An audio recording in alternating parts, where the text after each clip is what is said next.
Hello and welcome to another video from fantasyfootballscout.co.uk. Today I'm joined by Neale to look over the latest team and injury news from this week's press conferences. Neale, welcome. How are you? I'm not too bad. How are you, Joe? I'm good. I've got a bit of a cold, so hopefully it's not catching down the internet. But I'm going to muddle through. But what's made me feel a little bit better, as well as a couple of aspirin, has been that on this conference call today, the press conferences have actually given us lots and lots of information, lots of definitive things, and lots to get stuck into. So, well, let's start with something that we were frustrated with last time: Eden Hazard's fitness. We didn't know whether he was going to start. We didn't know, but we've had a little bit more information about him this time around. So yeah, what's Sarri been saying about him? Yeah, we have. It's possibly not quite as frustrating, but still a bit irritating. He said that he doesn't know whether Hazard's fit to play for 90 minutes, even though he has trained, and can probably play for 40 to 45 minutes, which is a very specific amount. Now, we have been here once before this season with Hazard. This was back in Gameweek 3, and I don't know if you can remember. This was against Newcastle. So he'd first two appearances of the season, he'd been a substitute. And then before that match, Sarri had said, I think Eden is ready for 50 or 60 minutes. I don't know if 90. The difference was then he said he could start, whereas he hasn't said that this time. But he went on to say today that he's going to talk to Hazard, speak to the player himself, and then sort of consult him before the match against, who are they playing? Crystal Palace, yeah. So yeah, it's still up in the air whether he'll start or not. It sounds like he's going to play some part in the game, but if you're thinking about putting the armband on him, then that might be enough for you to look elsewhere. Yeah, I mean, that's what I thought as well. I mean, I was always going to go for Aguero this week, but Hazard was in my thinking for the armband. Not now. That doesn't sound like he's going to start. Sounds like around about 60 minutes. One of Pedro or Willian will probably come off and he'll pop on. But at least we have something definite there to get our teeth into, and that is helpful. I'm assuming Sarri isn't just telling one big porky pie. Another player that we didn't even know was not going to start, Arnautovic, last week, just suddenly surprised everyone not starting.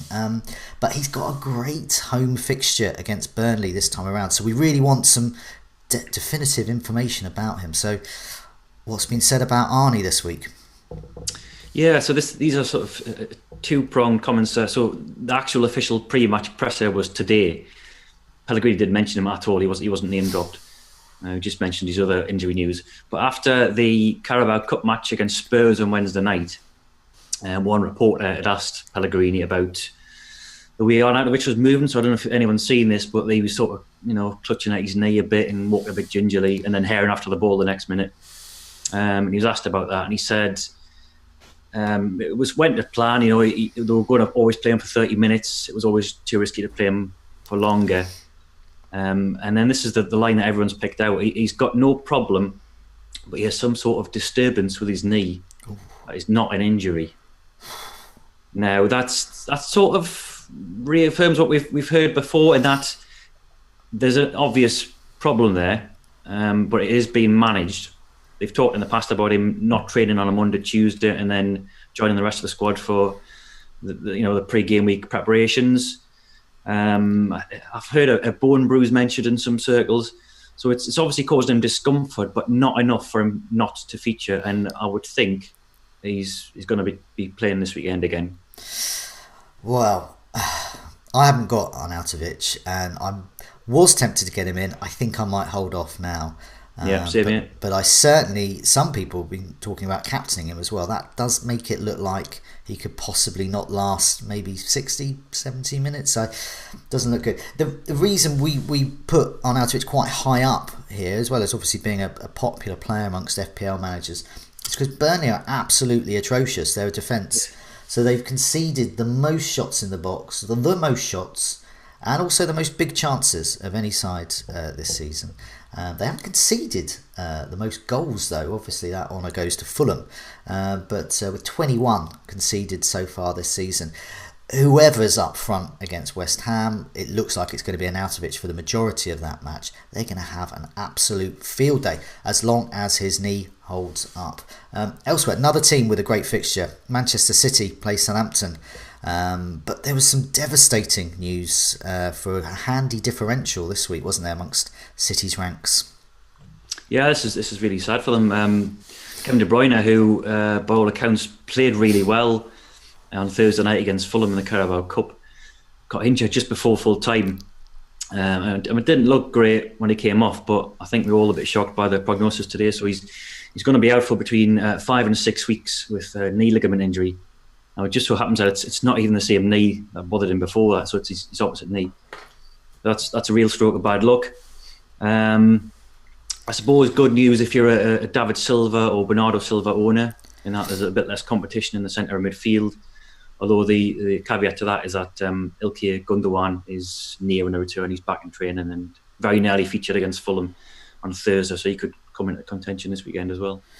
Okay, well, I mean, that is bad news. As FPL managers and as also football fans as well, we want the best players to be on the pitch. We want to be able to see them, and we want to be able to accumulate all the points they're going to get. And once again, we're going to be without KDB for a number of weeks. That is sad as well.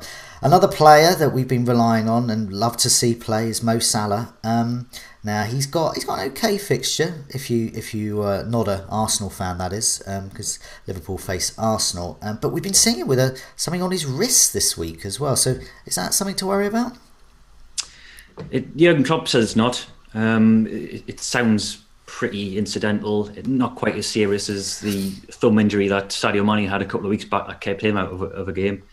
Klopp even said it has no influence on his selection this weekend, and it's just for protection. Okay.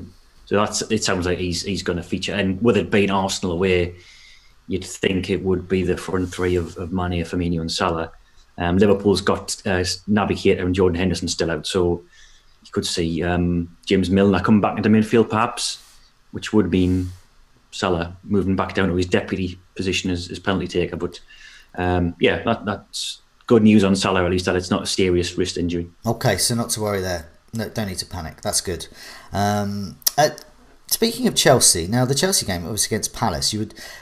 On paper, a very easy fixture for Chelsea, but unfortunately, actually, Palace is not such an easy fixture over the years. They've been known to get some surprise results against the Blues, but they're going to be needing Zaha, if they're going to achieve that. So what's been said at the press conference, because Zaha's he's almost like permanently an injury doubt this season. Yeah. But how is he this time around? It's a different part of his body every week. It's his shoulder this time. He's going to be all right, though. I think it's much like Salah. Hodgson might just have been covering his backside in terms of the Carabao Cup selection every week. He said Zaha jarred his shoulder in a fall last weekend, and that he wasn't risked in midweek, along with McArthur and Chiati. But those players are going to be fine for Chelsea on Sunday. Palace, as you say, they're not an easy nut to crack. They're a better away from home this season as well. So, yeah, he's sort of integral to Palace's goal scoring, because they're really struggling for goals elsewhere. Okay, well, that's good news, because there's been a few people with Zaha who probably tempted to move to Arnautovic, and they still can make that move by the sounds of it. But they perhaps now might be thinking, well, maybe give Zaha another go or so. But those fixtures are bad, and on paper, Chelsea's not a great game. One surprise striker that people have been getting in en masse this week, in fact 52,000 FPL managers have swooped for this guy, is Isaac Success. We mentioned him on the Scoutcast earlier this week for Watford. He seems to be starting, but that does rely on injuries up front. So what's the injury situation up front like at Watford? Well, the short-term prognosis seems good for Success. Troy Deeney, who I think many think it's either him or Success for that sort of link-up role in between midfield and attack, holding up the ball, giving it to a striker ahead.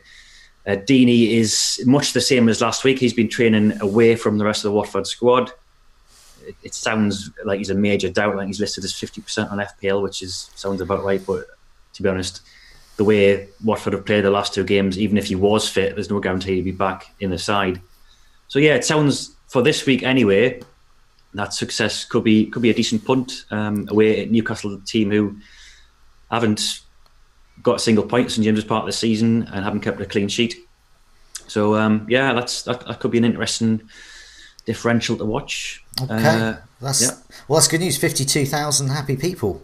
Hopefully, I mean, if they obviously if they start not in Newcastle, but not in Newcastle though. Obviously, they're doomed. But let's look elsewhere then, across the fixtures as well and the teams. Any other points of note? Any other injuries or lineup tidbits that you've gathered from the teams we haven't mentioned? Yeah, there's quite a few little interesting one-liners. Joshua King is definitely out for Bournemouth again. Now they switched to a 3-4-3 last weekend with him unavailable, so they may stick with that, with Ryan Fraser and David Brooks either side of Callum Wilson. Manchester United welcoming back Lingard and Alexis Sanchez, who actually were on the bench last weekend, but Mourinho says they're now ready. I think they were like half fit last weekend, so they might impact on that team selection. Arsenal actually, who Liverpool take on this weekend, that's worthy of coverage. Now they have got some chronic problems in defence. They've got Monreal and Kolasinac with hamstring injuries. Bellerin's got a muscle injury, and now Socrates has got an ankle injury. Now this isn't going to directly affect anybody because no one's really interested in Arsenal defenders. But given that they're up against Liverpool, and many people will own either Salah or Mane or both, that could really improve their chances of a goal fest at the Emirates. I mean, they're already quite leaky, Arsenal, this season in terms of conceding shots and targeting shots in the box. But they could have people like, Xhaka was at left back against Palace. He might be needed in midfield because Guendouzi's suspended. So you may have Lichtsteiner there. You could have Maitland-Niles there.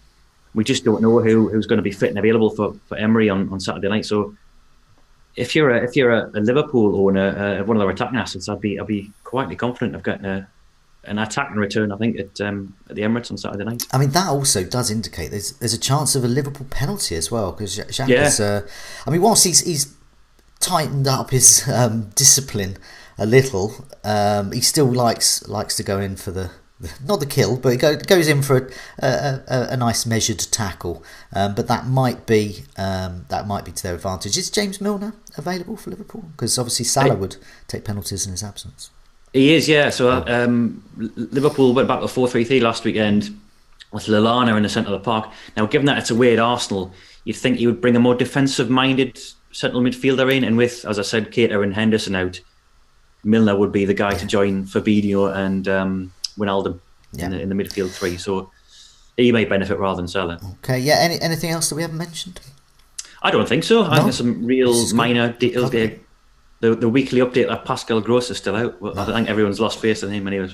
Well, other than that, very. I think this has been a massive improvement on last week, because last week it was we just don't know, but now unless it's a mass lie, we've had some really definitive news about lots of players, whether they're in, out, and in Hazard's case, whether he's going to be playing for 45 minutes or so. So. Thanks a lot for that, Neale. Good luck with the game week, and let's hope these managers are telling the truth. Goodbye. See you, Joe. Bye-bye.